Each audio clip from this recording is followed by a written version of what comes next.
بات يحكم اختيارات عبد الرحيم طالب مدرب الوداد البيضاوي.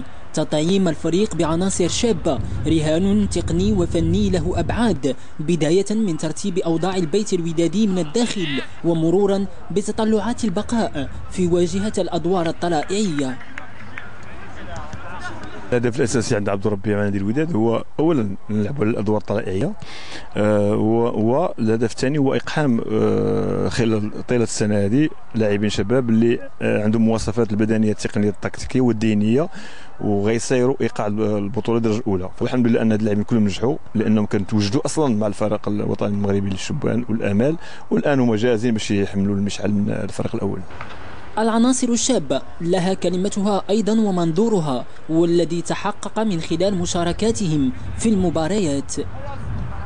الحمد لله، لكن اول حاجه كنشكر المدرب اللي منحنا الثقه واللي منح الثقه لجميع اللاعبين الشبان اللي برهنوا في هذه المقابلات الاخيره بانهم كيستحقوا يحملوا القميص الفريق الوداد البيضاوي بشهاده الجمهور الودادي، وكنتمنوا ان شاء الله ما نخيبوش ظنهم ونزيدوا نحققوا واحد النتائج ايجابيه اللي تبان بانه مازال خاصين لاعبين شبان اخرين اللي يحملوا قميص الفريق الوداد البيضاوي ان شاء الله. عبد الرحيم طالب يسعى إلى مواصلة تنقية الطريق الأحمر من العقبات، والحل هو الاستمرار في منح الشبان الثقة وإن يكن في أقوى مواجهات الوداد. فريق اسفي ليس محظوظ في الميدان ديالو، لم يفوز في اي لقاء، تعادل مؤخرا مع الجديده، وصل ربع كاس العرش، ففريق يعني ممتاز، عنده لاعبين جيدين، عندهم مدرب زميل واخ زكي اللي تيقوم بواحد العمل جبار.